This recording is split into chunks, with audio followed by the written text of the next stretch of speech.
안녕하십니까. 출발 증시바이드의 최린아입니다. 간밤에 뉴욕 증시가 연중 가장 큰 폭으로 급락했습니다.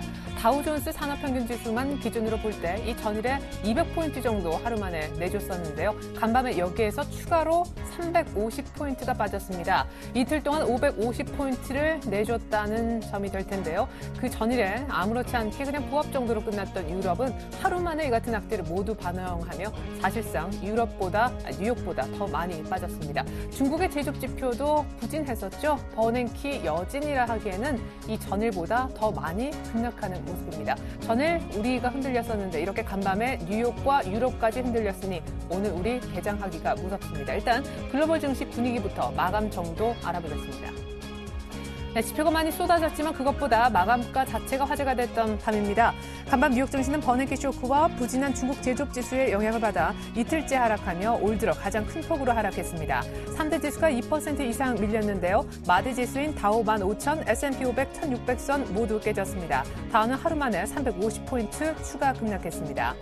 전일 버냉키 의장의 발언 전에 장을 마쳤던 유럽 증시는 버냉키 쇼크를 하루 만에 반영하며 더 크게 빠졌습니다. 영국, 프랑스, 독일 증시가 3% 이상 급락하며 11개월 내 최대 하락폭을 나타냈습니다. 미국의 지난달 기존주택 매매 건수는 518만 건, 시장 전망치 500만 건을 넘어 2009년 11월 이후 최고치를 기록했습니다. 부동산 쪽에 이어 필라델피아 제조업 지수도 회복세였는데요. 12.5로 시장 전망치 이전치 모두 크게 상회했습니다.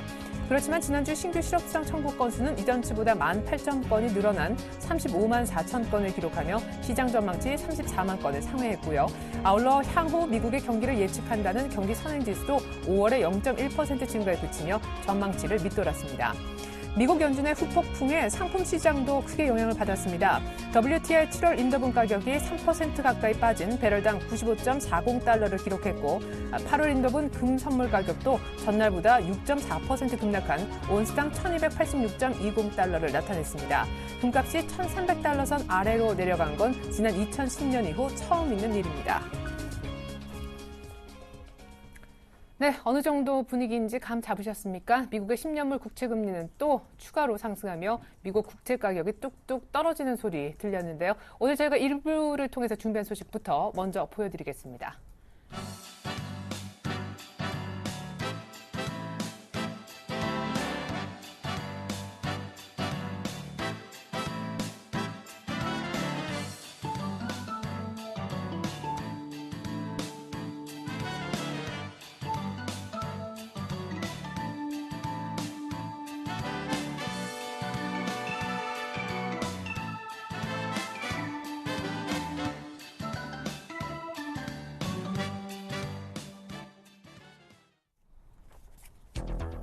네, 버냉키 쇼크 때문에 어제 우리도 연중 최저치, 뉴욕도 간밤에 연중 최대 폭락, 여기에 중국 악재까지 겹쳐서 이머징 시장의 자금 유출은 더 가팔라질 것으로 예상됩니다.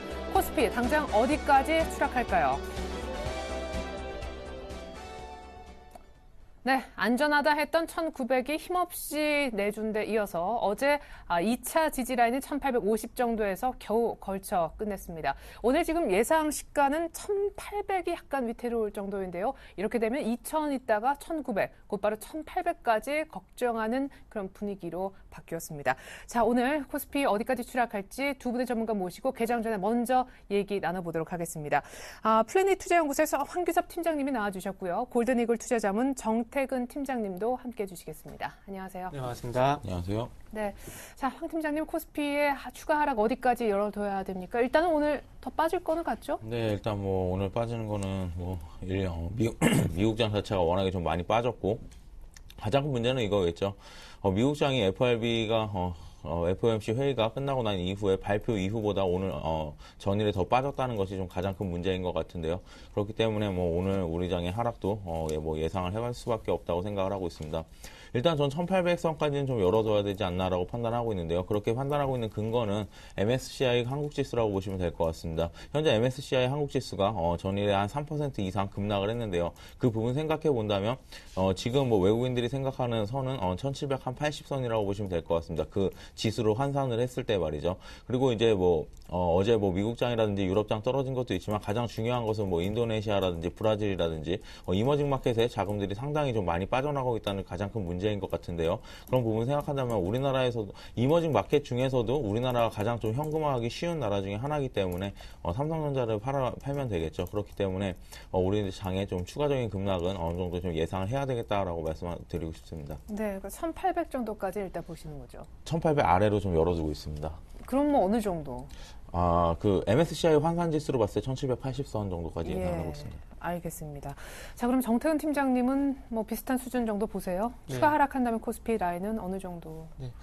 1780이고요. 1700, 뭐, 여러 의견은 1760까지 좀 봐야 될 것 같아요. 일단 왜 그렇게 생각하는지가 더 중요할 것 같은데, 이렇게 좀 보시기 바랍니다. 지금 시장이 빠진 이유가 뭘까요? 양적 완화 축소에 대한 우려감 때문에 빠지고 있죠. 그렇다면은, 시장이 이 양적 완화로 해서 어느 시점부터 올라갔고 어느 시점에 출발해서 어느 시점까지 올라갔는지를 좀 보시면 될 것 같아요. 자, 이건 화면을 좀 같이 보면서 좀 말씀을 드릴게요. 1780까지 관망하자 이렇게 조금 말씀드렸는데 차트를 좀 보면서 말씀드리자면 자, 그 ECB 국채 매입 그리고 미국에서 Q3가 나오게 되면서 상승했던 시기가 언제일까요? 작년 8월달과 작년 9월달입니다. 그리고 중요한 것은 작년 7월 25일부터 해서 지금 현재 2014년 1월 4일까지 상승을 했는데 이때 당시에 방금 말씀드렸듯이 ECB 국채 매입 그리고 QS로 인해서 이 유동성으로 인해서 2030포인트까지 올라갔습니다. 자, 그렇다면은 여기서 중요한 것은 양적 완화에 대한 실시로 인해서 시장이 올라갔던 출발점과 그리고 끝지점을 봐야 되는데요. 근데 중요한 것은 자, 끝지점이 2030포인트라고 말씀드렸죠. 그리고 최근에 와서 다시 한번 양적 완화 축소에 대한 우려감이 제기가 되고 있는데 그렇다면은 그 양적 완화 실시에 대한 시기가 됐었던 1780포인트부터 1760포인트까지 열어둬야 되는 이유가 여기서 좀 나오신다고 좀 보시면 될 것 같아요. 그리고 더 중요한 것은 자, 수급 볼게요. 수급 보게 된다면은 자, 화면을 보시면 자, 작년 7월 25일부터 외국인 매수가 이제 들어오기 시작하게 되면서 지금 이제 3월 달을 정점으로 해서 이제 빠지고 있습니다. 자, 요 두 가지만 보셔도 시장이 어디까지 빠질지는 예상이 좀 되실 거예요. 그렇기 때문에 지금 이제 다 왔으면 거의 뭐 더 빠진다고 하더라도 거의 다 왔다 좀 보시면 될 것 같아요. 지금부터는 매도 투매 동참하기보다는 과연 1780, 60포인트에서 지지를 받을지 그거를 체크하시는 게 제가 보기엔 더 나을 것 같고요. 차라리 과거 사례를 찾아보는 게 더 나을 것 같습니다. 예.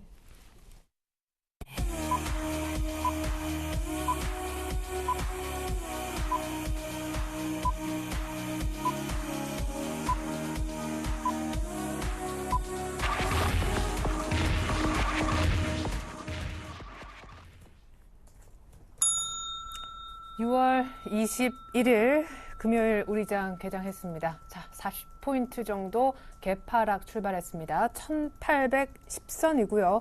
코스닥은 510선. 예, 지금 출발 상지가 간략하게 전달해 드렸는데 거두절미하겠습니다. 뉴욕 증시가 연중 최대로 하루 만에 350포인트가 빠졌던 날이고 이틀 만에 500포인트 이상이 빠진 뉴욕 증시였고 우리도 이미 어제 연중 최저치였는데 오늘 여기에서 또 한 번의 개파락을 하는 것 같습니다. 자, 자세하게 코스피의 정확한 출발 상황부터 짚어보도록 하겠습니다. 예상했던 대로네요. 좀 네. 심하네요. 예. 지금 뭐 낙폭을 점점 더 확대하는 모습인데요. 1800 깨지겠어요. 네, 1806선을 지금 가리키고 있습니다. 네네네. 일단 지금 뭐 오늘 버티고 있는 종목 아무것도 없다고 보시면 될 것 같고요. 대형 IT주라고 말씀드린 삼성전자, ISK, 하이닉스 모두 한 3% 정도 급락하는 모습을 보여주고 있습니다. 현대차, 기아차 같은 경우에도 1%에서 2% 정도 좀 급락하는 모습 보여주고 있고요. 상당히 뭐 동시효과 때는 그나마 버텨줬던 포스코 같은 경우에도 한 2.5% 정도 급락을 보여주고 있습니다. 삼성전자는 어때요? 네, 이제 삼성전자가 지금 3% 정도 급락을 보이고 있는데 드디어 어머. 130만 원 선이 좀 깨졌다고 보시면 될 것 예. 같습니다. 솔직히 삼성전자만 놓고 말씀을 드린다면 지금 가격대는 상당히 좀 매력적이라고 말씀을 드리고 싶은데요. 일단 뭐 휴대폰 자체가 그렇게 뭐 기대치가 높았을 뿐이지 그렇게 뭐 시장의 기대치만큼 못 따라줬을 뿐이지 뭐 스마트폰이 망한 것도 아니고요. 그렇기 때문에 뭐 반도체 업황을 좀 기대를 한다든지 그런 부분들 생각해본다면 지금 가격은 상당히 좀 매력적이지 않나라고 판단을 하고 있습니다. 뭐 일단 뭐 동시효과 상황 자체를 뭐 종목별로 짚어드린다는 게 별로 의미가 없을 정도로 계속해서 뭐 다 전체적으로 좀 하락을 하고 있다고 보시면 될 것 같고요. 예. 그 중에서 뭐 상승하고 있는 종목 보신다면 뭐 통신주의 뭐 LG U+라든지 SK텔레콤 같은 경우 약보합에서 강보합 정도 그려주고 있다고 보시면 될 것 같습니다. 원자재 가격 하락에 의해서 이제 고려화형 같은 경우에 7% 정도 급락이 좀 나오고 있고요. 어제에 이어서 두산 인프라코어도 좀 급락이 나오고 있는데 중국의 PMI 지수가 따라가고 있다고 보시면 될 것 같습니다. LG 디스플레이 또한 상당히 좀 시장 대비해서 잘 버텼던 종목 중에 하나인데 오늘 5% 정도 급락하는 모습 좀 보여줬다고 보시면 될 것 같고요. 일단 수급 자체도 지금 개인이 132억 원 정도 사고 있고 기관이 한 172억 원 정도로 받쳐주는 모습을 보여주고 있습니다. 하지만 외국인이 갭 시작부터 한 300억 원 정도 팔아 넘기고 있기 때문에 뭐 연기금 자체가 한 13원 정도 들어오고는 있지만 아직 뭐 시장을 방어하기에는 좀 아직 네. 좀 어렵다고 생각을 하고 있고요. 뭐 다행히 지수가 좀 살짝 반등을 해주고 있지만 여전히 2% 이상 급락한 모습을 보여주고 있습니다. 네. 자, 코스피는 현재 1800을 위태위태하면서 출발했지만 1810선 약간은 올라왔습니다만 그래도 40포인트 안팎의 개파락한 상황이 되겠습니다. 삼성전자까지 130만 원을 깨며 출발하는 오늘 정말 검은 금요일 아침인데요. 일본의 니케이 출발 상황 짚어드리겠습니다. 1.7% 역시 개파락 출발하는데 2% 이상 넘게 개파락하는 우리보다는 조그만 상황이 나은 것 같습니다. 하지만 뭐 일본도 역시 하락 출발의 예외일 수는 없는 것 같습니다. 12,700엔선 정도 모습 보여주고 있습니다. 자, 이번에 코스닥 쪽으로 한번 가볼까요? 전일 외국인 기관 쌍끌이 수급을 받았는데도 사실상 종가장 플러스는 못 냈죠? 네, 예. 변동성도 상당했었는데. 네, 앵커님께서 말씀하셨듯이 블랙 프라이데이네요. 예. 현재 급락이 코스닥도 현재 나오고 있습니다. 코스피도 현재 2% 넘게 출발을 하고 있고요. 그리고 코스닥도 마찬가지로 12포인트가 하락을 하게 되면서 513.58포인트 현재 출발을 했습니다. 2.29% 정도 하락 출발을 했는데요. 하락 출발하고 나온 뒤에 소폭 조금 하락폭을 조금 확대를 시키고 있습니다. 2.37% 정도 현재 하락 출발을 하고 있고요. 제가 이전에 그 코스닥 장기 추세 확인을 하자고 좀 말씀을 드렸는데요. 일단은 갭으로 장기 추세를 깨버렸습니다. 그렇다면 빠르게 회복하지 못하게 된다면은 다시 한번 추가적인 하락은 좀 불가피하지 않겠나, 이런 부분들 다시 한번 말씀을 드리면서 장기 추세 빠르게 회복을 할 것인가 아니면 여기서 무너질 것인가 그 부분을 좀 체크를 하시라고 좀 말씀을 드릴게요. 네. 자, 그래서 수급 한번 넘어가서 말씀드려 보도록 하겠습니다. 자, 어제와 마찬가지 외국인 오늘도 매수 출발을 하고 있는데요. 과연 이 매수가 저가가 매수되는 것이 저가 매수인지 아니면은 어떤 그 특정 섹터의 매수인지는 잘 모르겠지만 어쨌든 외국인 매수가 들어오고 있다는 부분들 좀 긍정적입니다. 외국인이 29억 정도 매수를 하고 있고요. 개인은 마이너스 18억 그리고 기관은 마이너스 13억 정도 현재 매도 출발을 하고 있습니다. 시가총액 상위 종목들 간단하게 좀 살펴보도록 할게요. 상당히 좀 우울합니다. 전체적으로 현재 하락 출발을 하고 있습니다. 서울 반도체가 마이너스 0.35% 그리고 마이너스 3% 그리고 태용이 마이너스 3.5% 그리고 코인팜이 마이너스 3.5% 주성엔지니어링이 마이너스 3.5% 정도 현재 급락 출발을 하고 있습니다.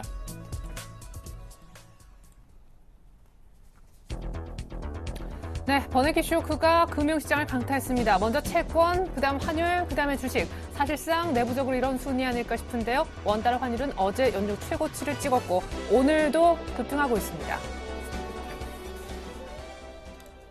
네, 오늘 특별히 환시장 전망 FOMC 이후 들어보는 시간 마련했습니다. NH농협선물의 이진우 센터장님 특별히 함께해 주시겠습니다. 센터장님 안녕하세요. 네, 안녕하세요. 네, 굉장히 바쁘실 텐데 귀한 시간 내주셔서 정말 감사합니다. 저희로서는 FOMC 이후의 방향성 어딜까 같이 좀 보고 있었었는데 결국 엄청나게 위쪽이었네요. 어제 15원 급등하고 오늘 또 급등. 1160원 또 갈 것 같은 그런 분위기입니다. 일단 분석부터 들어볼게요. 네, 일단 버냉키 의장이 시장의 예상과는 좀 다른 그런 행보를 보였습니다. 혹시 에리나이커님 제가 보내드린 그 파워포인트가 화면에 처리가 될 수 있을까요? 예, 될 수 있을 것 같습니다, 산처장님. 네, 그러면 네, 제일 첫 장부터 한번 화면에 좀 띄워주시면요. 예. 지금 FOMC를 전후해서 나온 오바마의 묘한 발언이라고 제가 제목을 달았습니다. 먼저 오른쪽을 보시면은 저게 지난 월요일 날 오바마 대통령이 미국 TV 채널에서 찰리 로즈와의 인터뷰라는 그 프로그램에서 버냉키 의장이 자신이 원했던 것보다 너무 오래 그 자리에 머물렀다 하는 얘기를 했는데요. 이거는 뭐 누구나 짐작할 수 있듯이 버냉키 의장의 인사권자라고 할 수 있는 미국의 대통령이 공개적으로 이제 버냉키 의장을 해임 통보를 했다라고도 볼 수 있겠고, 또 하나 중요한 건 그 자막 중에 이번에 12년 만에 여러 가지 그 지금 백악관을 궁지로 몰고 있는 그 3대 스캔들의 해소 과정에서 정치적인 뭐 이유인 것 같습니다만 로버트 뮬러 FBI 국장이 또 12년 만에 이제 경질되는데요. 함께 언급하는 과정에서 그 뮬러 국장도 버냉키 의장처럼 너무 오래 자신이 생각하던 것과 원하던 이상으로 있었다, 뭐 이런 부분이 있었고, 자, 여기에 대해서 이제 버냉키 의장은 FOMC 성명서에서도 그렇게까지 강하게 나오지 않았으나 기자 간담회에서 결국은 연내 QE 양적 완화의 축소가 이루어지고 그리고 지금 시장이 짐작하고 알아듣기로는 내년 6월 말이면은 QE는 종료된다 하는 것이죠. 단지 이제 양적 완화 축소를 넘어서서 이제 시장이 이제 정말 염두에 두는 이른바 타이트닝, 기준금리 인상은 언제까지인가 하는 부분은 상당한 시차가 있을 거라고 했습니다만 항상 시장은 저 멀리 먼저 내다보고 먼저 모든 것을 선반영이라는 논리로 이렇게 치닫는 그런 흐름입니다. 뒷페이지도 한번 보여주시죠. 뒷페이지로 넘어가 주시면은요, 차트 한번 넘겨주시면은, 파워포인트를 한번 넘겨주시면, 네. 지금 현재 제일 중요한 거는 이제 미국채 금리, 즉 국채 수익률의 상승이 어디까지 이어지는가 하는 부분입니다. 지금 시장에서 주목했던 10년물 트레저리 노트의 수익률이 2.3%를 넘기 시작했다는 부분인데요. 굉장히 크리티컬한 레벨에 왔다는 거. 그 다음 페이지 한번 넘겨주시면은 이제 미국 증시가 먼저 좀 안정이 돼줘야겠다 하는 측면에서 살펴보신다면은 지금 기술적으로는 굉장히 안 좋은 그림이 나오고 있습니다. 지금 이 S&P 500 일간 차트에서는 61선 좀 더 이렇게 짙게 나타나 있는 저 세 번째 위에서 세 번째 이동평균선을 하회하기 시작했고요. 아래쪽에 기술적 지표 가운데는 MACD 오실레이터가 음의 구간에서 양의 구간으로 접어드나 싶었던 것이 다시 이렇게 꺾이는 저 그림은 흔히 말하는 기술적으로는 이렇게 또 추가 급락이 예상되는 그런 그림입니다. 다음 페이지도 넘겨주시면요. S&P 500 갖다가 다른 차원에서 한번 보겠습니다.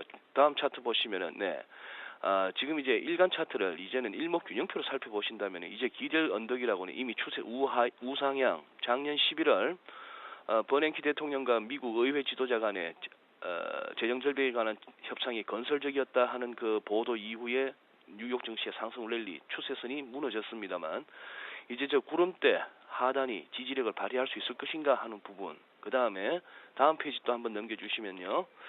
월간 차트는 S&P 500을 월간 차트로 봐주신다면은 네 그러네요. 자 그러면 지금 드릴 수 있는 말씀은 혹시 그 다음 페이지도 넘겨주실 수 있을까요? S&P 500 지수. 그렇다면 여기서 뭐 요약하겠습니다. 지금 어느 정도 이 시장을 갖다가 이렇게 봐주셔야 되겠네요. 버냉키 금융시장의 가장 큰 변수라고 할 수 있는 금리가 지금 움직이기 시작한다. 정책금리 내지는 기준금리에 앞서서 이 부분은 금융시장의 이런 어떤 요동을 치게 할 만한 변수임은 확실합니다. 자 그리고 또 냉정하게 바라보자면은 그동안에 많이 올랐던 주가에 대한 차익실은 있을 수가 있겠고 뭐 연내 그리고 최근 들어왔던 세력들에서는 특히 기관 같은 경우는 또 개인과 달리 엄격하게 또 손절 한도를 지키면서 이런 장에서는 또 손절을 부른 장일 수밖에 없는 그런 상황이죠.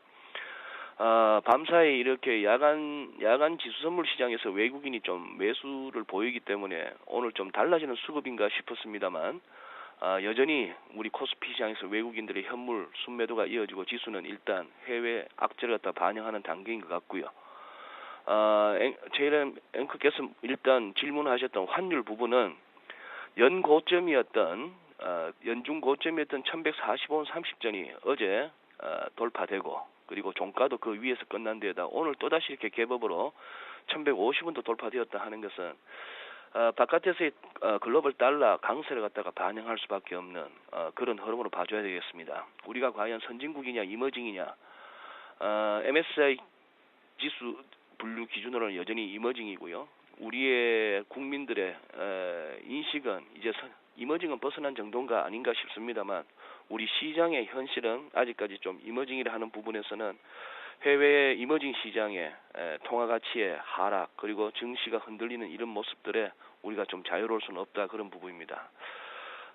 지금 소위 말하는 이제 좀 인내해야 되는 견뎌내야 하는 그런 어떤 그림들이 나오고 있고 합니다만 여기에 글쎄요 여기에 뭐 더 안 좋은 얘기를 보탠다는 것은 아무 의미가 없습니다만 우리가 일상적으로 시장에서 겪게 되는 추세 이후의 조정을 야기할 만한 시점과 레벨 거기에 약간의 어떤 그 변수 이런 정도로 보기에는 이번 버냉키 의장의 작심 발언은 제가 봐서는 개인적으로 섭섭한 부분도 있을 것 같고 나름대로 이제 퇴임 후를 염두에 둔 이런저런 노림수가 있는 것 같은데요.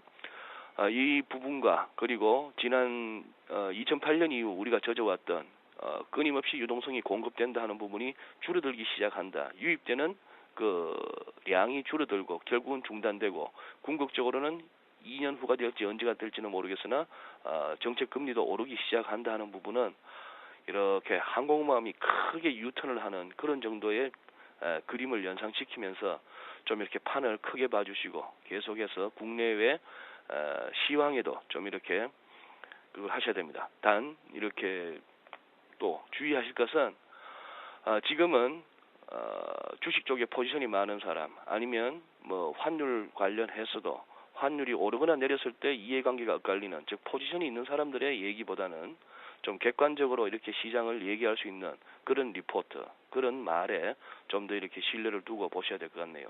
인지상정이기 때문에 누구나 지금 물려있는 상황이라면은 객관적으로 지금 현 상황을 보기가 좀 어렵다는 부분 염두에 두셔야 되겠습니다. 예. 아니, 그러면 향후에 사실상 풀었던 달러화가 다 본국으로 이제 빨려 들어가는 그런 국면이 된다는 얘기인데, 원달러는 어디까지 열어둔다, 이렇게 예측하기도 좀 어려우신가요? 속도라든가 변동성이 굉장히 중요할 것 같은데요. 네, 과거 우리 저 멀리 97년 IMF 외환위기나 2008년 리만 사태 때와 같은 그런 이제 뚜껑 열리는 환율은 일단 면했습니다. 그 정도의 환율이 되기에는 우리 시장도 많이 선진화되었고, 그리고 정부 차원에서도 당국에서도 이런저런 준비를 많이 해왔는데요. 이렇게 보시죠. 지금 바깥에서 예를 들어서 바깥에서 말입니다. 달러엔 환율이 1엔 정도 오르거나 내리면은 우리는 한 10원 정도 오르고 내려주면은 비슷한 페이스입니다.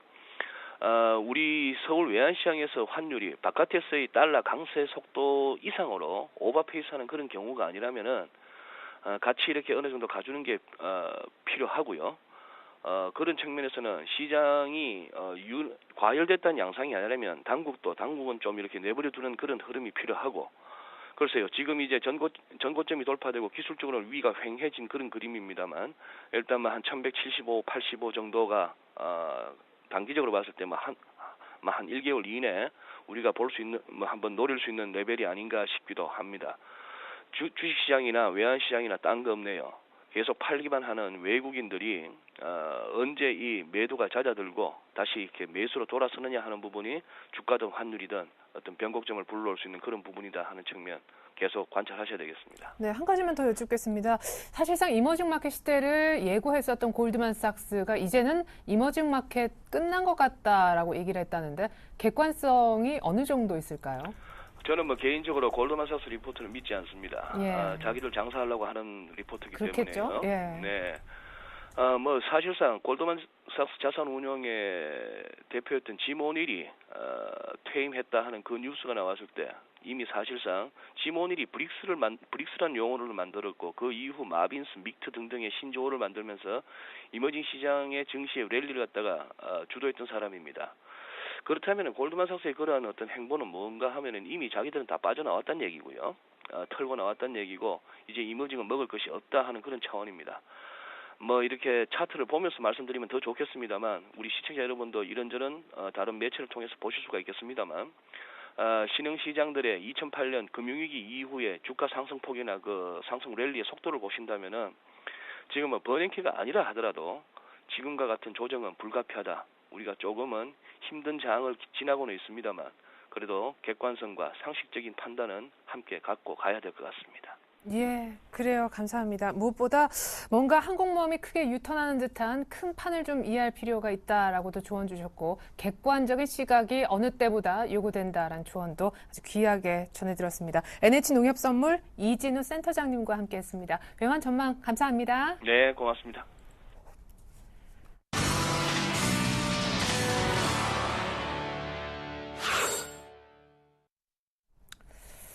(1806포인트) 개장시켜놓고 일단은 뚝 떨어진 개파락 출발보다는 양봉이 서는 그런 모습입니다. (1816포인트) 외국인들이 또 선물을 2,000개 가까이 아주 급하게 많이 담아주고 있습니다. 이번에는 고수들의 작전 타임 함께 하실 텐데요. 오늘 시청자 여러분들이 만나보시게 될 고수는 한국밸류 21의 이드코 대표님이 되겠습니다. 대표님 정말 오래간만인 것 같아요. 네, 반갑습니다. 예, 정말 시장이 급변하고 있습니다. 오늘도 또한 그 급변의 한 축이 또 될 것 같은데 어떻게 대응해야 됩니까? 주식 해도 되나요? 예, 일단 어제 양적 완화 중단에 대한 좀 우려가 나오면서 우리 증시도 상당히 좀 고전하는 모습이었죠. 어제 뭐 11시까지만 해도 하락폭을 좀 축소를 하면서 뭐 이미 알려진 악재에 대한 선반영이 나오는 것이 아니냐. 좀 그나마 그렇게 좀 포지션이 좀 나왔었는데 그나마 기대를 걸었던 중국의 PMI 지수마저 최저치로 나오면서 재차 밀리는 모습이 나왔고요. 그동안에 우리 시장에서 매도세로 일관했던 외국인들의 포지션도 주춤하나 싶었지만 어제 또다시 외국인들의 매도세가 좀 거칠게 나온 모습이고 미국의 PMI 지수가 시장 컨센서스를 하회하면서 어제 뭐 미국이나 유럽 증시도 상당히 안 좋은 모습으로 안 좋은 흐름을 좀 마감한 모습인데 뭐 우리 증시도 지금 현재 뭐 상당히 안 좋은 모습으로 출발하고 있는 상황이죠.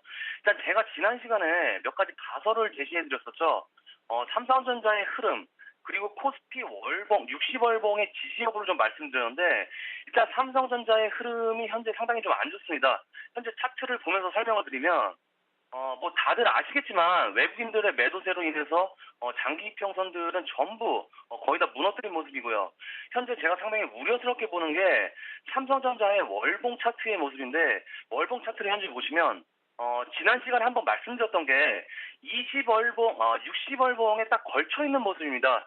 걸쳐 있는 모습인데 여기서 중요한 게 걸쳐 있는 모습이라기보다 현재 윗꼬리가 전달 고점을 돌파하지 못하면서 셀 월봉이 지금 나와주고 있다는 점이겠죠.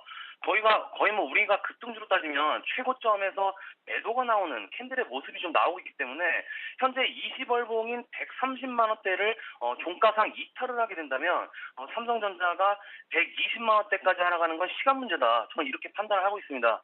그래서 현재 제가 지속적으로 좀 차트를 보여드리는 이유가 최소한의 5차의 좀 범위를 줄이려고 좀 말씀드리고 하는 부분인데 이게 무슨 이야기냐면요. 저는 개인적으로 급등주를 하던 뭐 대형주를 하던 이 매수 타이밍이나 매도 타이밍 결국은 타이밍의 문제인데 이 지수도 결국에는 5차의 범위를 조금씩 줄여나가면서 가설을 하나하나 세워서 적용을 하면서 따맞춰 나가는 게 현명하다고 생각을 하고 있거든요. 특히 이런 폭락장에서는 더 중요하기 때문에 여러분들께서 잘 참고하시면서 판단을 하시도록 하시고요. 다시 좀 차트를 돌아와서 보면 현재 시점이 코스피 월봉 차트를 보시면 월봉 차트 이 진하게 표시된 형광색 부분 지난 시간에도 한번 말씀을 드렸었죠. 60월봉의 모습 지난 시간에 한번 말씀을 드린 게 삼성전자 종가상 130만 원대 앞에서 말씀드린 20월봉을 이탈을 하면서 급락을 하게 된다면 이 코스피 지수도 그에 상응하는 모습으로 60월봉대까지는 하락을 좀 열어둬야 한다라고 좀 말씀을 드렸는데 우측 첫 번째 동그라미가 2011년 9월 미국 신용등급 강등으로 급락한 월봉 차트의 모습이고요. 두 번째 동그라미가 유럽 발악제가 좀 나오면서 급락한 2012년도 7월의 모습인데 어떻습니까? 보시면 형광색 동그라미 형광색 선까지 내려왔다가 다시 아랫꼬리를 달고 올라온 모습이죠.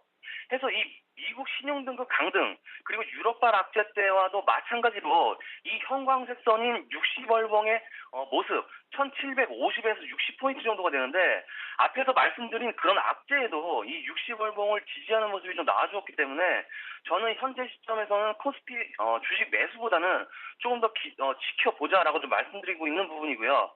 코스닥 시장도 마찬가지로 현재 차트를 보시면 제가 계속해서 강조드렸던 게 241선, 520포인트 이탈하면 예측 불가능한 상황이다. 그러니까 현재 6월 17일부터 어제까지 이 520포인트, 241선을 지속적으로 좀 지지하는 모습이 나오는데 오늘 개파락 출발하면서 코스닥 지수 급락 출발을 하고 있는데 오늘이 됐던 다음 주 월요일이 됐던 이 520포인트를 이탈을 하더라도 아랫꼬리를 달고 올라와주는 흐름이 좀 나와줘야 한다. 만약에 강하게 이탈을 하게 된다면 제가 코스닥 고점 때부터 말씀드렸던 게 신용 반대 매매 그리고 주식담보대출 반대 매매가 이제는 쏟아지는 상황도 충분히 가능하기 때문에 현재 구간에서는 섣불리 바닥이라고 해서 예측해서 들어가시면 지하 1층부터 10층까지 열려있는 구간이다. 저는 이렇게 말씀드리겠고요.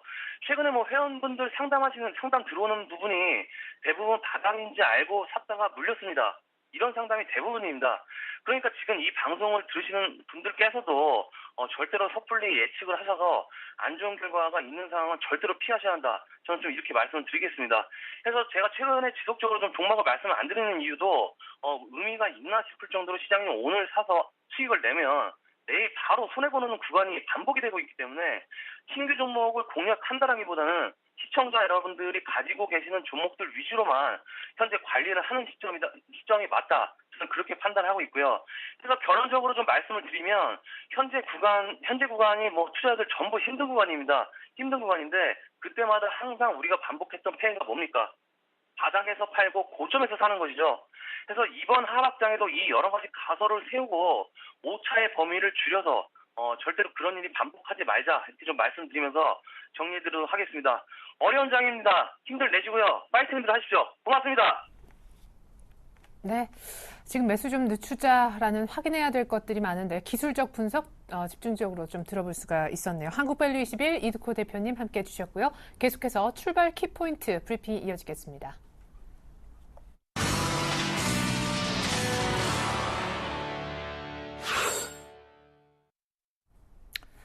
네, 개파락 이후 1800 깨지 않고 지금 1810선 정도 외국인들 선물을 개장한 지 30분도 안 됐는데 2000계약 정도 선물 쪽은 굉장히 많이 사주고 있습니다. 코스닥도 낙폭을 조금은 줄이는데요. 코스닥도 외국인들만 소폭 사면서 낙폭 좀 줄어들고 있습니다. 아주 특이한 날이죠. 어쨌거나 시가가 제일 지금까지 진행 중에 가장 낮은 저점이었습니다. 거래소부터 특징주 알아보겠는데 오늘은 뭐 특징주라 진짜 할 것도 없이 오르는 종목 몇 안 됩니다. 자, 특별히 하락기 많은 종목 위주로 좀 살펴보겠습니다. 지금 조금 사실 신저가가 많이 나왔던 섹터가 거래소 쪽에서는 화학 그리고 네. 건설 뭐 이쪽이었었는데 이제는 전반적으로 상품도 조금 뭐 화학, 정유 다 포함해서 상품 쪽 관련된 종목은 좀 위험하지 않을까? 큰 그림이 이제 좀 바뀌고 있잖아요. 네, 아무래도 이제 뭐 철금속이라든지 비철금속 너나 할 것 없이 이제 광물 쪽도 좀 떨어진다고 보시면 될 것 같은데요. 쉽게 생각하시면 이렇습니다. 그나마 이게 상품 가격들이 버텨왔던 이유는 상품 가격들이 고점을 찍기 위해서는 한 가지 조건이 있죠.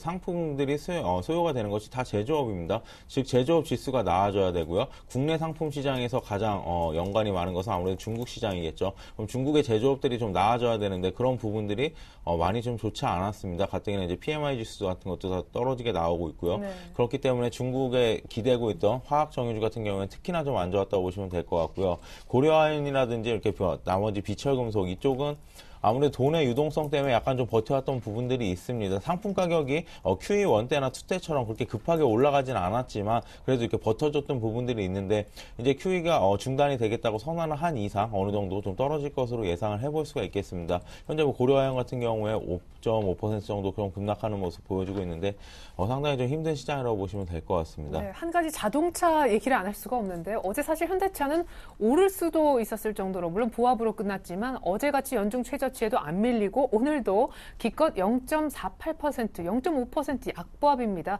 대단하군요, 자동차. 네, 현대차, 기아차 같은 경우에 오늘 좀 양봉으로 다시 올라오는 모습 보여주고 있는데요. 이쪽 매매하시는 분들 걱정 없겠어요. 근데 저는 시장이 이렇게 깨지고 나면은 현대차, 기아차도 결국에는 어느 정도 좀 하락할 수 있을 것이라고 보고 있습니다. 그렇게 너무 시장을 긍정적으로 바라보진 않으셨으면 좋겠고요. 예.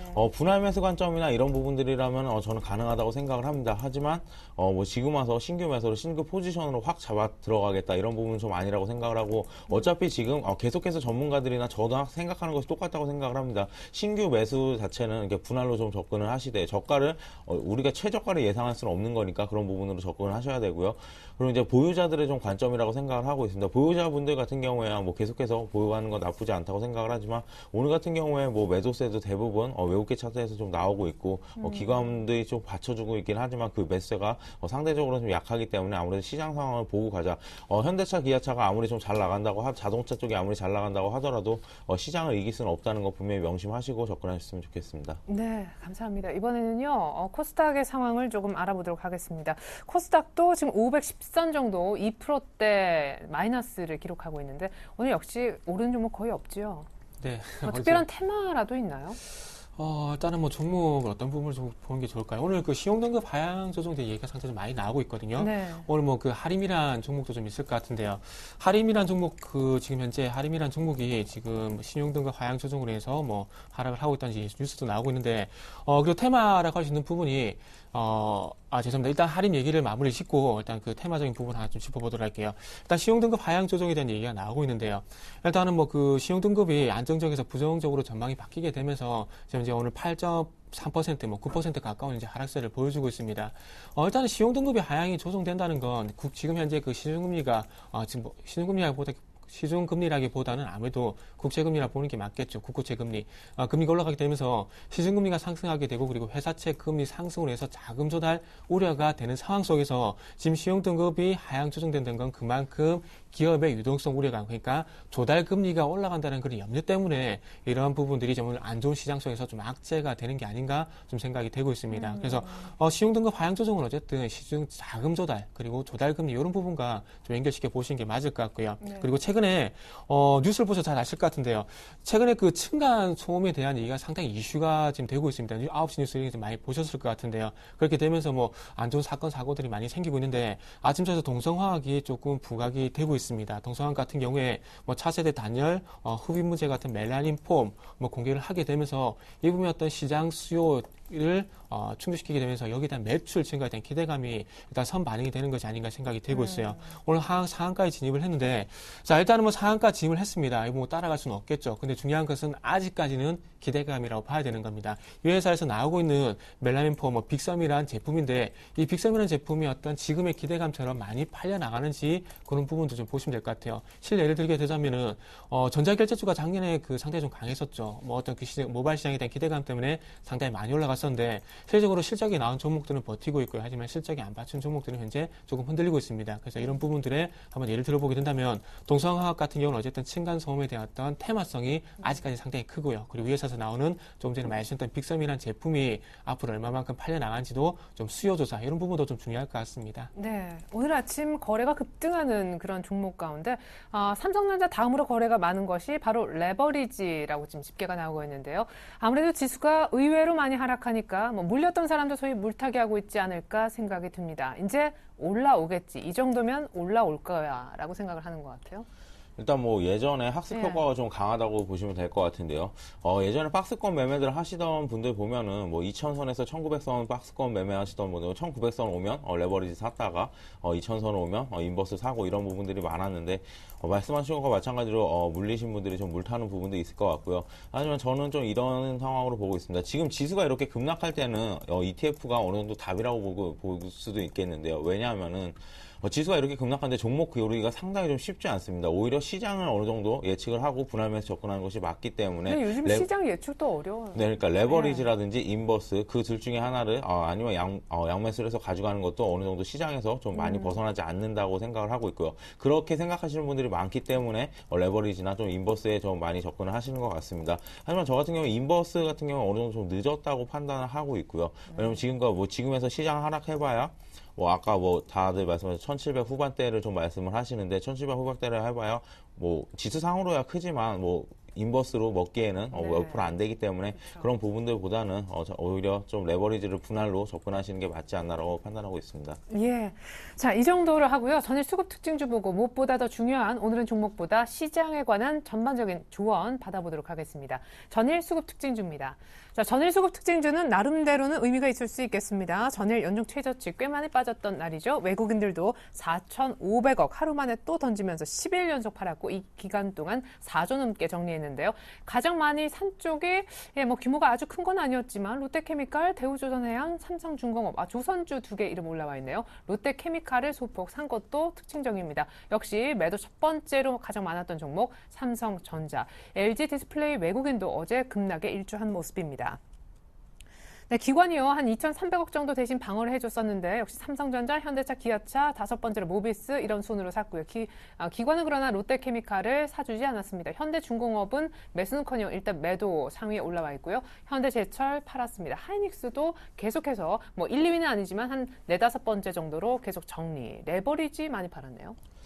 네, 일단 뭐 기관들도 어느 정도 포지션을 좀 계속해서 하방을 좀 지지를 해주고는 있지만 뭐 레버리지를 팔므로써 좀 어느 정도 위험은 좀 줄이고 간다라고 말씀을 드리고 네. 싶습니다. 왜냐하면 코덱스 200을 샀기 때문인데요. 그렇죠. 레버리지를 사기보다는 아래 시장을 좀 시장 따라가겠다라고 이렇게 생각하시는 게 맞을 것 같고 외국인의 매수 같은 경우는 크게 저는 신경 쓸 거는 없다고 생각을 합니다. 왜냐하면 크게 들어온 것도 아니고요. 맞아요. 롯데케미칼 같은 경우에는 프로그램으로 들어갔다고 보시는 게 맞겠죠. 워낙에 좀 객관하게 많이 됐기 때문에 네. 그런 부분으로 들어갔다고 보시는 게 맞을 것 같고 오늘 기관 같은 경우랑 외국인 같은 경우 명확하게 좀 갈린다고 보시면 될 것 같습니다. 기관 같은 경우 우리나라 시장을 좀 나중에는 괜찮다고 생각을 하고 지금 실적이 좋은 삼성전자라든지 현대차, 기아차로 좀 들어오신다고 보시면 될 것 같고 외국인 같은 경우 아예 좀 손을 놓고 있다고 보시면 될 것 같습니다. 오히려 수급 특징주로 종목을 찾기에는 좀 어려운 시장이니까 수급 특징주로 대응하기보다는 좀 시장을 좀 대응하는 것이 맞지 않나라고 판단해 볼 수가 있겠습니다. 네, 그럼 황규섭 팀장님께서는 전일에도 함께 해주셨었는데 이제 슬슬 종목만 잘 고르면 분할 매수도 가능하다. 이제 현금이 많으신 분들에 네. 한해서 그런 의견 여전히 유지하실 건가요? 네, 분할 매수 관점을 좀 유지를 한다고 말씀을 드리고 싶은데요. 저는 이런 말씀 드리기가 좀 조심스럽긴 합니다. 시장이 왜냐하면 너무 좀 안 좋아서. 네, 시장이 좀 워낙에 좀 굳이 대파락을 지금. 많이 했기 때문에 네네. 그래서 현금 보유량을 좀 정확하게 좀 말씀드리도록 하겠습니다. 현금 보유량이 50% 이상 되시는 분들에 한해서 하루에 5%에서 10% 내외 현금을 쓰시는 것을 좀 추천을 드리고요. 대신 명확하게 좀 종목은 갈랐으면 좋겠습니다.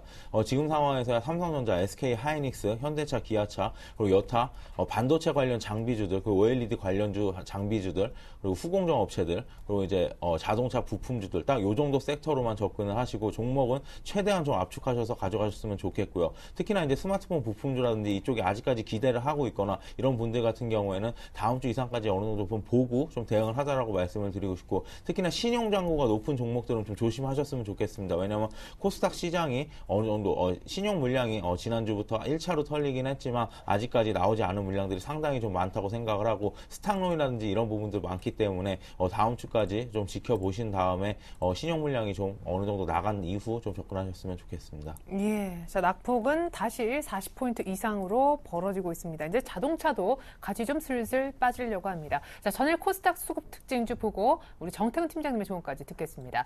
자, 코스닥 수급 특징주 빠르게 확인 정도만 해보죠. 어제 그래도 쌍끌이 매수가 들어왔던 날이기 때문에요. 외국인들이 하이로코리아 제일 많이 샀습니다. 매도한 쪽은 메가스터디부터 다음까지이고요. 위메이드 컴투스 밑에 화면은 안 보이지만 게임빌까지 외국인들 게임주 약간씩 매수 들어갔습니다. 자, 이번에 기관 매매 상위주 한번 볼까요? 300억 가까이 샀었죠. 3일 연속 방어해주고 있는 기관 SK 브로드밴드 다시 관심 보이더라고요. 차트도 굉장히 많이 밑쪽으로 돌아서 있고요. 다음 서울반도체, 덕산하이메탈, 메가스터디 또 기관은 샀습니다. 하이로코리아 쪽은 매매 공방이 좀 있는 것 같네요. 위메이드도 그렇고요. 네. 일단 외국인 쪽, 그리고 기관 쪽 어떤 매수 종목 중에서 어떤 특징을 찾아보자면, 어제 같은 경우에 외국인과 기관 쪽에서 매수가 들어왔었는데, 특히나 그 외국인 쪽도 그렇고요. IT 부품주 쪽으로 102억, 그리고 기관도 IT 부품주 쪽으로 125 정도 매수가 들어간데, 일단 조금 갈린 것 같습니다. 외국인 같은 경우 IT 부품주가 100억을 매수를 했음에도 불구하고, 매수 상에는 게임즈가 올라와 있다는 부분이 좀 특징이라 좀 봐야 될 것 같고요. 기관 쪽은 아무래도 서울 반도체, 덕산하이메탈에서 알 수가 있듯이 LED 관련주들을 매수했다는 것도 특징이 아닌가 생각이 되고 있습니다. 그리고 메가스터디 다음 하이로코리아, 위메이드 같이 외국인과 기관의 어떤 매수가 엇갈리는 종목들도 분명히 있고요. 방금 언급드린 네 종목 같은 경우에는 외국인의 매수 힘이 세지는지 아니면 기관의 매수 힘이 세지는지를 체크하신 다음에 그쪽 흐름에 따라 대응을 좀 하시는 게 좀 좋을 것 같습니다. 자, 그래서 오늘 좀 한마디 좀 말씀을 드려보자면 일단은 종목적으로 좀 말씀드릴게요. 그 어떤 부분이냐면 외국인 기관 집중 매수 종목 체크라고 좀 말씀을 드려보도록 하겠습니다. 일단 어떤 부분이냐면 어제 하루만 놓고 본 게 아니라 최근에 와서 좀 보게 되니까 기관들 같은 경우에는 서울 반도체, 휴맥스, 하나마이크론, 평화전공, 정상 JLS 그리고 더 덧붙여보자면은 인시스 그리고 크루셜텍 같은 종목들의 매수가 최근에 좀 집중이 되고 있고요. 네. 외국인들 같은 경우는 미디어플렉스, 유진테크, 코나이, 국제엘렉트릭, 원익 IPS, 좀 더 두 종목 더 붙여보자면은 인프라웨어, KMW 이렇게 종목들이 좀 나열이 돼 있더라고요. 근데 중요한 것은 어떤 교집합을 한번 찾아보게 되니까 전자결제하고요. 그리고 반도체 쪽으로 좀 교집합이 형성이 되더라고요. 지금 현재 화면 보시면은 하나마이크론, 유진테크, 국제엘렉트릭, 원희IPS 같은 경우는 반도체, 전공정, 후공정 잘 알고 네. 계실 겁니다. 그래서 시장이 만약에 개선이 되게 된다면은 설비 투자 수혜로 인해서 반도체 쪽 관심 좀 필요하지 않겠는 생각을 하고 있고요. 전자결제 같은 경우는 모빌리언스, 이니시스가 좀 상당히 강하더라고요. 한국 사이버 결제와 단화를 좀 약함에도 불구하고 모빌리언스, 이니시스는 좀 상당히 강하기 때문에 그쪽도 뭐 실적에 대한 기대감이 아닌가 생각이 되고 있습니다. 그래서 결론적으로 말씀드리고 결론적으로 이 종목들을 꼽은 이유는 외국인들과 기관이 집중적으로 매수한 종목을 어쨌든 시장에서 선방할 수밖에 없고요. 그리고 시장이 개선된다면 이쪽으로 더 강한 매수세가 들어올 수밖에 없을 것 같습니다. 그리고 반등도 마찬가지고요. 그래서 외국인과 기관이 지금 이제 매수를 한 종목들 관심을 좀 가져보시는 게 좀 좋을 것 같습니다. 그리고 마지막으로 짧게 한마디 드리면은 시장 지금 이제 급락하고 있는데 좀 겁내지 마시라고 좀 말씀드렸으면 좋을 것 같아요. 작년 한번 예를 들게 된다면은 그리스 사태가 발생이 됐을 때도 그리스가 뭐 유로존 이탈한다는 얘기 나오면서 작년 12월 달, 작년 5월 달에도 급락이 나왔습니다. 근데 중요한 것은 변동성이 큰 폭으로 하락을 하게 되면서 끝마디에서 변동성이 확대가 될 때 바닥을 잡으면서 하방에서 나왔었거든요. 그래서 지금도 마찬가지로 변동성이 확대가 되고 있다는 것은 매도 물량이 이제 거의 대출회가 마무리 국면에 들어갔다 보시면 될 것 같아요. 한국증시장도 그렇고 많은 전문가님도 그렇고 저도 그렇고요. 1780이라든지 아니면 1760에서 바닥을 잡을지는 누구도 알 수가 없습니다. 하지만 중요한 것은 변동성이 확대가 된다는 건 그만큼 바닥에 가까워졌다 좀 보시면 될 것 같고요. 그리고 동트기 전 새벽이 가장 어둡다고 하니까 지금의 터널을 좀 빨리 지금의 터널을 조금 어려움보다는 희망으로 좀 가시는 게 좋을 것 같아요. 네, 감사합니다. 자, 두 분 조언 공통점은 역시 반도체 쪽에 대한 어떤 긍정적인 전망이 아니었나. 압축하실 때 반도체라면 조금 유리하겠습니다. 자, 지금 속보 하나 전해드려야겠네요. 속보죠. 코스닥이 3% 넘게 급락하면서 510선 내주고 있습니다. 와, 이렇게 되면 이제 이평선이란 이평선은 이렇게 빠르고 확실하게 깨주는 셈이 되는데 외국인 매수 사라지자 개인들이 슬쩍 510선 밑에서 매수를 넣습니다만 과연 바른 매수인지 글쎄요. 그래요. 외국인이 한 1,000억 정도 현물 매도, 선물 쪽은 2,000 계약 잡아주고 있습니다만 코스피도 역시 1,870포인트 정도로 다시금 낙폭을 키워갑니다. 오늘 많이 걱정스럽습니다. 자동차가 이제 못 버티고 같이 좀 끌고 내려가는 것이 지수에서도 안 좋은 영향 미치는 것 같습니다. 오늘 함께 해주셨던 황규섭 팀장님, 정태근 팀장님과는 인사 나누겠습니다. 다음번에 뵀을 때는 시장이 좀 좋아졌으면 좋겠어요. 고맙습니다. 네, 감사합니다.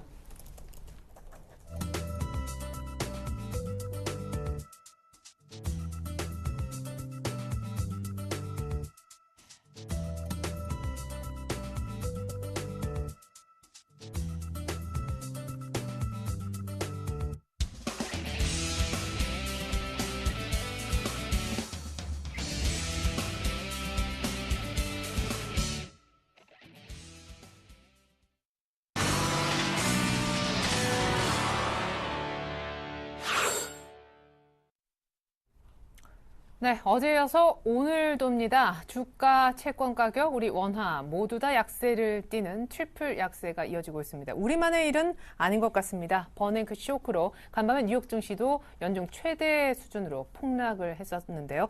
자, 버냉크 쇼크 때문에 여기저기 투매 소리가 들리는 듯합니다. 글로벌 주식시장에 무슨 일이 있는 걸까요? 그 뒷얘기 좀 더 깊이 있게 들여다보는 시간 갖겠습니다. IM투자증권의 김동섭 이사님 연결할게요. 안녕하세요. 네, 안녕하세요. 예, 버냉키 쇼크 지금 여진에 또 오늘도 시달리는 모습인데 세계 증시의 버냉키 쇼크는 오히려 호재가 될 수 있다라고 주장한 매체가 있어요. 어느 쪽입니까? 근거는 뭐였나요? 이번에 FOMC 하면서 테이퍼링이라는 용어를 쓰면서 양적 완화 점점 줄일 것이다. 이 테이퍼링이라는 건 이제 폭이 점점 가늘어진다는 뜻이거든요. 그래서 이런 얘기를 하면서 양적 완화 종료 가능성을 제기했는데요. 그 비즈니스 위크가 과거 1970년대 이후로 FRB가 진행했었던 경기 부양에서 긴축으로 전환했을 때의 모습을 정리해 본 걸 보면요. 1971년도에 FRB가 4차례 기준금리를 인상을 했거든요. 그 이후에 S&P 500 같은 경우에는 16%가 상승을 했고요. 그 다음에 1983년도 미국이 이제 기준금리를 또 올렸었는데 그때도 S&P 500이 2년 사이에 10%가 올랐고요. 1987년도 같은 경우는 7.4%, 1994년도 2월부터 기준금리 인상되면 35%가 상승했었고요. 2004년 6월에는 약 11%가 상승했죠. 물론 이제 이거는 금리에 대한 부분이거든요. 근데 지금은 이제 양적 완화, 돈을 풀어주는 걸 중시하는 거죠. 차이점은 있지만 중요한 것은 뭐냐면 경기 회복에 대한 자신감이 시장에 피력이 됐다라는 거죠. 근데 왜 지금 왜 빠지냐 이렇게 설명할 수 있을 겁니다. 그건 왜 그러냐면 어저께 일어난 충격은 바로 나오죠. 그 충격이 바로 지금 왔지만 시간이 좀 지나면은 이제 시장에서 그 희석이 되면서 새로운 어떤 상승 모멘텀을 찾게 된다는 거죠. 그러니까 그 시점이 뭐냐면 경기 회복에 대한 자신감을 줄 수 있는 부분이 있느냐 하는 부분을 찾게 될 것이라는 거고, 그것이 실제로 뭐 제조업체라든가 실업률이라든가 뭐 인플레이션이 2%가 된다든가 이런 부분에서 시장의 방향성을 제시해 준다면 시장은 결국 상승으로 갈 것이다라는 것을 얘기하는 것 같고요. 일단은 그 중요한 것은 뭐냐면 FRB 쪽에서의 문제는 그 양적 완화 종료가 언제 되느냐에 대한 부분인데, 어저께의 모습을 보면은 뭐 바로 될 것처럼 느끼고 있지만 사실은 그 지표가 개선돼야만 가능하다고 하기 때문에 지표가 정말 얼마나 개선되는지는 계속 확인해 봐야 되지 않나 이렇게 판단하고 있습니다. 예. 자, 그런데 참 재미있는 얘기를 채권왕 빌 그로스가 했더라고요. 간밤에 사실 미국의 10년물 국채 금리가 또 추가로 급등을 했었는데 이 채권 시장이 지금 버냉키를 잘못 해석하고 있다. 언젠가 채권 시장 분명 후회할 날이 올 거다. 이런 언급을 했네요. 이게 이제 제가 어저께 말씀드린 것 중에 하나거든요. 예. 무슨 말이냐면 실업률 7%를 언급했지만 이 실업률 7%가 정말 연말에 될 거냐에 대한 부분이고요. 실업률 7% 아래로 내려간다더라도 실제로 그 인플레이션엔 물가 2% 밑돌 경우에 추구 전략에 개시판단을 수정할 거다라는 얘기를 하는 거거든요. 네. 그러니까 지금 당장 그 시장에서는 양적 완화 종료를 예견해서 채권을 더 이상 사주지 않기 때문에 채권 매도로 투자가들이 진행을 하고 있는데 이것은 물먹을 수 있다라는 얘기를 하는 거죠. 결국 내년 초, 2014년 초를 염두에 둔 벤 버냉키 의장의 포석이다라는 얘기를 하는 거거든요. 제가 볼 때도 2008년도 이후로 양적 완화가 지금 진행이 되고 있지만 실제로 실업률은 그렇게 많이 떨어지지 않았어요. 8.4, 8.5 선에서 지금 이제 7.6이니까 5년 동안에 0.8에서 1% 떨어뜨린 거거든요. 근데 지금 0.6%를 떨어뜨릴 수 있겠냐는 거죠, 6개월 안에. 아무리 개선이 빠른 속도로 한다 할지라도 쉽지가 않을 것이다라는 생각을 한번 해봐야 될 것 같고요. 이 부분은 빌 그로스가 얘기한 것 같습니다. 예. 자, 그리고 중국 얘기 좀 해보겠습니다. 전 세계인데 출구 전략 우려 때문에 채권 시장이 요동치고 있는데 아마 거기에 연장선이 아닌가 싶어요. 중국의 은행 간 단기 거래 금리, 그러니까 콜 금리가 지금 10%를 웃돌아서 신용 경색 우려를 자아내고 있습니다. 사상 최고라면서요. 예, 13.85%, 하루짜리가 13.8%예요. 네. 초단기 금리죠. 근데 이게 재미난 게 뭐냐면 하루만 5.98%로 상승했던 겁니다. 거의 배. 예. 그리고 어마어마한 신용 경색이 중국장에서 이루어지고 있다라는 거죠. 그러네요. 거기다 7일짜리 환매 조건부 금리도 12.06까지 취소됐기 때문에 이것도 6.8 정도밖에 안 됐었거든요. 네. 그러면 지금 시장에서는 돈이 없다라는 거예요, 중국은. 결국 중국의 어떤 이런 단기 금리가 그의 문제가 중국 경제, 중국 정부로부터 대규모 경기 부양책을 유발시키는 재료가 되지 않느냐. 물론 지금 그 리커창의 이런 사람들 같은 경우는 지금 내수를 뭐 이렇게 계속 증지하고 일단 뭐 신용팽창을 막겠다 뭐 이런 거 하겠지만 시장에 문제가 돼버리면 신용팽창을 막을 수가 없죠. 오히려 그 돈으로 지금 시장을 어떻게 막아야 되는 그런 상황이 될 수도 있기 때문에 이 부분을 한번 계속해서 봐야 되지 않나 이렇게 판단하고 있고요. 만약에 중국이 경기 부양책을 하면 그 다음에는 우리나라가 그 영향권에 올 수도 있다는 생각을 해봐야 될 것 같습니다. 자, 의외로 좀 버냉키 이후에 시장이 반등 혹은 강한 반등을 줄 수 있을 줄 알았는데 의외에 이제 버냉키 쇼크가 나오면서 시장이 이렇게 힘들어하고 있습니다. 1,800이 지금 보이고 있거든요. 사실 버냉키 의장의 발언 수에 따라서 혹은 내용에 따라서 주식 비중을 줄여야 될 수도 있다. 이렇게 가능성을 열어두시기도 했었었는데 이 사람 지금은 어떻게 하면 좋을까요? 너무 패닉이 좀 심하죠. 예. 좀 심한데 제가 보는 결론은 어저께 약간 외국인이 오전에는 선물을 사다가 막 버려서 마지막에 매도로 갔거든요. 네. 근데 현재는 그 시간 대비로 봤을 때 한 2,000개 정도 지금 매수를 하는 거 보니까 어저께보다 좀 더 많은 양을 빠른 속도로 사고 있거든요. 만약에 오늘 외국인들의 선물을 상당폭 사주는 5,000개 이상 환매를 해버리면 여기가 끝자리가 될 수도 있습니다. 조정의 끝자리가. 특히 개파락이 원래 2개 이상 잘 안 나오는데 3개까지 나오면 일반적으로 그 갭은 바로 메워주는 경우가 상당히 있거든요. 오늘 꼭 지켜보셔야 될 것 같고 제가 볼 때는 충분히 가능성을 열어두고 보시는 게 맞다라고 말씀드릴 수 있을 것 같고요. 아직 시장을 두려워하기는 좀 어렵습니다. 조금 더 지켜보는 게 맞을 수 있다고 판단을 하고 있고요. 만약에 기관이 로스컷을 친다면 그때가 더 기회일 수도 있습니다. 왜냐하면 로스컷은 계속해서 한 번에 던져버리는 상황이 되기 때문에 바닥에서 물량을 받는다면 오히려 시장에 도움이 될 수 있는 기회가 올 수 있습니다. 예전에 리만 브러스 사태 때도 로스컷이 나면서 그 당시 제가 900까지 간다고 말했고 그때 이후로 900 가면 사서 일주일 만에 따블이 날 거다 그랬는데 그때 그런 상황이 발생했었거든요. 지금도 만약에 기관이 로스컷을 친다. 그러면 그것은 그 전에만 매도만 잘하면 정말 좋은 기회가 올 수도 있습니다. 그동안 손실을 상당히 폭 해결할 수 있는 부분도 있으니까요. 일단 두려워하지는 마시고 기관이 로스컷을 치는지 안 치는지를 확인을 좀 해볼 필요성이 있고요. 만약에 기관이 배수에 치고 여기서 끌어올린다면 시장은 여기가 바닥일 확률을 반 정도는 열어두고 보시는 것도 나쁘지 않을 것 같습니다. 예, 그래요. 기관 매매가 사실 또 중요해졌네요. 간단하게 하나만 더 질문 드리면요. 오늘 이제 만약에 반등을 한다면 오늘 이제 사실 어렵다고 하지만 월요일장 정도나 다음 주 초반 어느 정도까지는 시장이 좀 빨리 올라와 줘야 됩니까? 최근에 갭이 너무 많아서요. 두 번째 갭까지는 일단은 가야 돼요. 두 번째 갭이 1800, 제가 알기로는 1880 정도에 맞아요. 있는 걸로 알고 있거든요. 정확하게 보면은 그저께죠. 두 번째 갭이 1883입니다. 여기까지는 바로 가야 됩니다. 예, 감사합니다. 지금까지 IM투자증권 김동섭 이사님과 함께했습니다. 조언 감사합니다. 네, 감사합니다. 코스피는 40포인트 정도 빠져있는 채로 1810선 아래쪽에 있고요. 코스닥 역시 양 매도, 어제와는 180도 다른 수급 속에 3% 이상 밀리면서 508선까지 내려와 있습니다. 코스피보다 더 많이 급락하는 코스닥. 참고로 원달러 환율은 1160원에 육박하며 급등 중입니다. 잠시 후 2부로 다시 오겠습니다. 고맙습니다.